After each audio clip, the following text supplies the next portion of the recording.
Hello students, I hope you all are fine. We are doing lesson 2 Laws to Spring. Spring, Basant, beginning of life. It symbolizes beginning of life. Childhood is the beginning of life, but here the writer gives a subtitle also, Story of Stolen Childhood. ऐसे बच्चे जिनसे उनका बचपन चुरा लिया गया है, छीन लिया गया है. We are reading about Mukesh. Mukesh, who is a bangle maker, and here the hazards of bangle making have been told. People have been doing this since generations.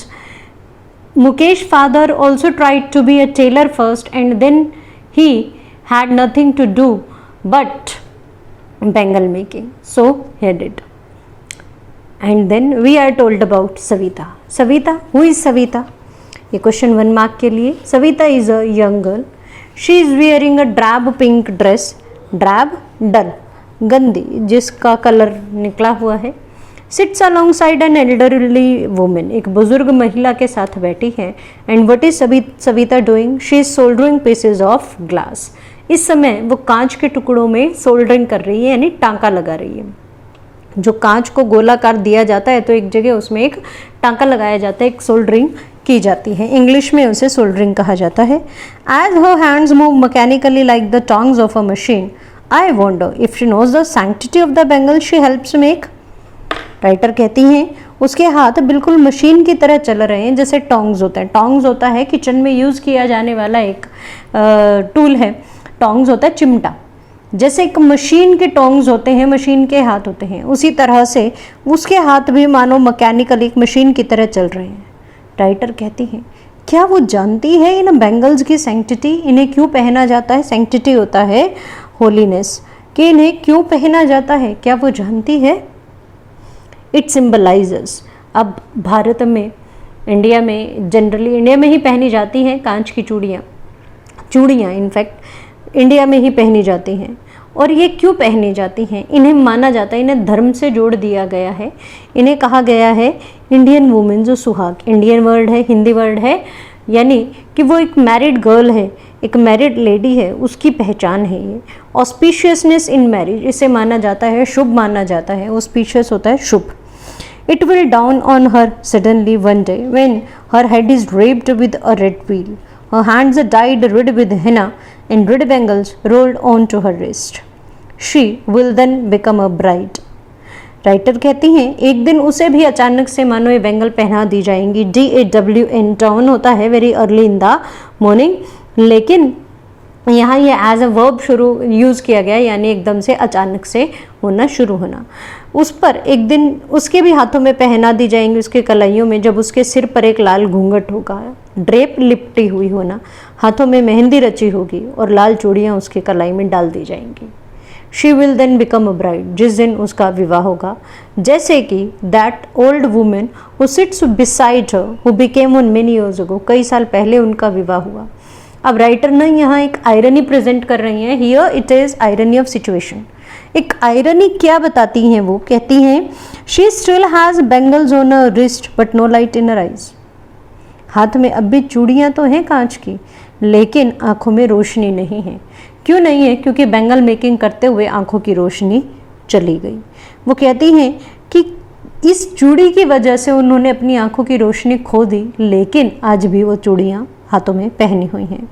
और वो क्या कहते हैं, एक हिंदी लाइन है, एक वक्त शेर भर खाना भी नहीं खाया. यानी आज तक वो बुजुर्ग हो चुकी हैं, उन्हें आज तक अपने जीवन में कभी भी पेट भर भोजन एक वक्त का भी नहीं मिला. In a voice drained of joy. Drain क्या होता है? ड्रेन हिंदी में जैसे हम कहते हैं नाला. ड्रेन्ड एज अ वर्ब, यानी डिवॉइड होना, वंचित होना, जिसकी आवाज़ में कोई खुशी नहीं. She has not enjoyed even one full meal in her entire lifetime. That is what she has reaped यानी अर्न्ड, कमाया है. यही कमाया है उन्होंने इतने वर्षों की मेहनत के बाद. हर हस्बैंड, उनके हस्बैंड जो हैं वो एक बुजुर्ग मैन, फ्लोइंग बियर्ड, दाढ़ी है. I know nothing except bangles, all I have done is make a house for the family to live in. सिर्फ वो क्या कहते हैं कि मैं तो सिर्फ और कुछ नहीं कर पाया, सिर्फ अपने परिवार के लिए छत ज़रूर जोड़ पाया, यानी एक घर बना पाया. और राइटर उनकी बात सुनकर क्या सोचने लगती हैं, कहती हैं one wonders if he has achieved what many have failed in their life time.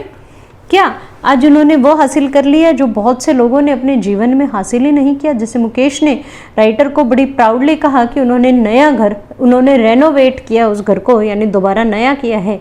जाकर देखा तो बड़ी ही बेचारी सी हालत में एक आधी सी बनी हुई झोपड़ी, लेकिन उनके पास एटलीस्ट एक सिर पर एक छत तो है, he has a roof over his head.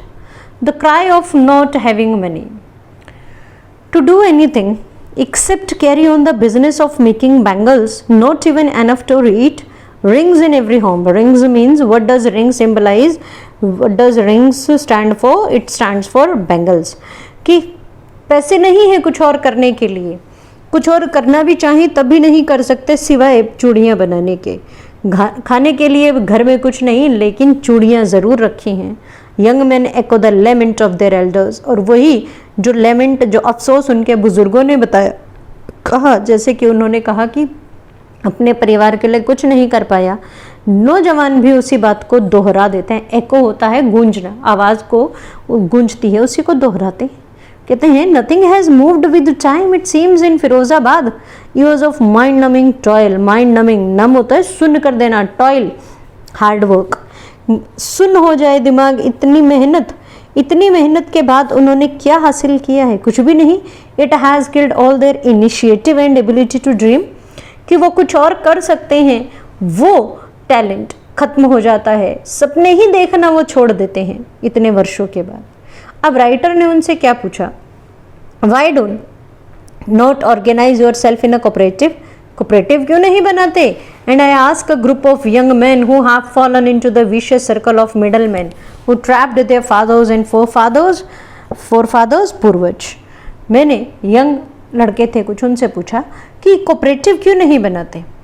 वो अब भी एक दुष्चक्र में फंसे हैं बिचौलिए की, और उसी वजह से उनके पिता दादा सब उसी में फंसे हुए थे, जिस वजह से वो कुछ कमा नहीं पाए, क्योंकि सारा मुनाफा कौन खा जाता है? बिचौलिए, middle man. Even if we get organized, we are the ones who will be hauled up by the police. Hauled up होता है घसीटना किसी को, यानी पुलिस क्या करेगी? ज़बरदस्ती जेल में डाल देगी, बीटन पिटाई करेंगे और drag to jail for doing something illegal. Cooperative बनाना मानो वहाँ इलीगल है, गैर कानूनी है। क्यों? क्योंकि इससे वो अपने सामान को डायरेक्ट मार्केट में बेच सकेंगे, उन्हें फ़ायदा मिल सकता है, लेकिन ऐसा मिडल मैन होने नहीं देते। There is no leader among them, उनके बीच कोई ऐसा लीडर नहीं जो उन्हें समझा सके ये बात। No one who could help them see things differently. Their fathers are as tired as they are, वो भी उतने थके हुए, उनके पिता भी, यानी वो चुपचाप अपने इसे नियति मानकर स्वीकार कर लेते हैं। जैसे मुकेश की दादी ने कहा था कि भगवान ने जिस वंश में जन्म दे दिया हम उसे बदल ही नहीं सकते। They talk endlessly in a spiral that moves from poverty to apathy to greed to injustice. कुछ नहीं, सिर्फ अपैथी, पॉवर्टी, ग्रीड, अन्याय, कुछ नहीं, सिर्फ इन्हीं बातों के बारे में वो बात कर पाते हैं। Listening to them I see two distinct worlds. अब राइटर यहाँ क्या कहती हैं, उनकी बात सुनकर ऐसे लगा कि दो डिस्टिंक्ट वर्ल्ड्स हैं। Which two distinct worlds the writer talks about? Distinct, different, कौन सी दो दुनिया हैं अलग जिनके बारे में राइटर बात करती हैं? One of the family caught in a web of poverty, burdened by the stigma of a caste in which they are born. मानो एक स्टिग्मा है उनके लिए, कलंक है उस जाति में जन्म लेना। एक वर्ल्ड उनका, एक दुनिया उन लोगों की जो इस गरीबी के वेब जाल में फंसे हुए हैं। एंड द अदर, और दूसरी दुनिया किसकी है? मानो एक विशेष सर्कल, किसका? साहूकार जो है, मिडल मैन, बिचौलिया, पुलिस मैन और कानून के रखवाले, ब्यूरोक्रेट्स, अफसर, पॉलिटिशियंस, राजनीतिज्ञ, ये सब मिलकर वो क्या करते हैं? Together they impose the baggage on the child that he cannot put down. वो मानो उसे, वो बचपन से ही एक बात समझाने लगते हैं कि ये आपके लिए नहीं है, कोऑपरेटिव गलत है। मानो उन सब ने मिलकर बैगेज होता है बोझ, इम्पोज, थोप देना, एक बच्चे पर ही वो बोझ रख दिया है जिसे वो नीचे उतार ही नहीं सकता, यानी उसके दिमाग में एक बात भर दी जाती है। And before he is aware, इससे पहले कि वो सोचने समझने लगे। एक बच्चे को हम जैसा सिखाते हैं वो वैसे ही बन जाता है। एक बच्चे को उसका धर्म सिखाया जाता है, उसे उसकी जाति बताई जाती है, उसे क्या करना है क्या नहीं करना, उसे सही और गलत सिखाया जाता है। जैसे नेल्सन मंडेला ने कहा था, अपने 10th में पढ़ा होगा एक lesson, long walk to freedom Nelson Mandela कि we love each other by birth, we are taught to hate. हमें नफरत करना सिखाया जाता है, जन्म से तो हम इंसान के साथ हमेशा प्रेम से ही रहते हैं। तो जब तक उसे सिखाया जाता है कि वो कुछ और कर ही नहीं सकता, और जब तक उसे समझ में आता है he accepts it as naturally as his father, वो इसे अपनी किस्मत मानकर स्वीकार कर लेता है। To do anything else would mean to dare and daring is not a part of his growing up. बड़े अच्छी लाइन है।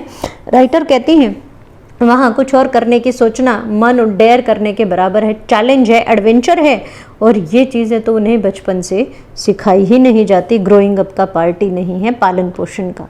लेकिन मुकेश के अंदर राइटर वो देखती हैं, she sense a flash of it in Mukesh. Why? Because Mukesh wants to be a motor mechanic. He cheered, I want to be a motor mechanic. He repeats, he will go to a garage and learn, but the garage is a long way from his house. Writer कहती हैं लेकिन garage तो तुम्हारे घर से बहुत दूर है। लेकिन मुकेश डिटरमाइंड है, क्या कहता है? I will work. Do you also dream of flying a plane? अब मुकेश को लगा शायद राइटर उसका मजाक बना रही हैं, लेकिन राइटर भी शायद सच्चाई जानना चाहती हैं, इसीलिए कि जब फिरोजाबाद में कुछ और कर ही नहीं सकते तो कितना डिटरमाइंड है, वो जानना चाहती हैं क्या वो मजाक तो नहीं कर रहा। तो उन्होंने कहा क्या प्लेन उड़ाने का सपना नहीं देखा? एंड ही सडनली साइलेंट, वो चुप हो जाता है। क्या कहता है? He start staring at the ground and only says no. In a small murmur there is an embarrassment. जो वो धीरे से उसने कहा उसमें एक एम्बैरेसमेंट है, मानो उसे लगा कि शायद राइटर उसका मजाक बना रही है, but it has not yet turn into regret. अभी तक अफसोस में नहीं बदली है कि वो अफसोस नहीं कर रहा कि उसने मोटर मैकेनिक बनने का सपना क्यों देखा। He is content to dream of cars that he sees hurtling down the streets of his town. Hurtling होता है टू पास अवे क्विकली, बहुत तेजी से पास से गुजरना। राइटर कहती हैं कि वो तो मानो कंटेंटेड है, सेटिस्फाइड है, संतुष्ट है गाड़ियाँ जो उसके शहर से गुजरती हैं। Because few aeroplanes fly over Firozabad. Few नाम मात्र, बहुत कम एरोप्लेन्स तो मानो वहाँ से उड़ते ही नहीं। वो खुश है अपनी गाड़ियों का सपना देखकर, शायद वो सपना साकार भी कर पाए। This was your lesson low spring, read it very carefully. Thank you.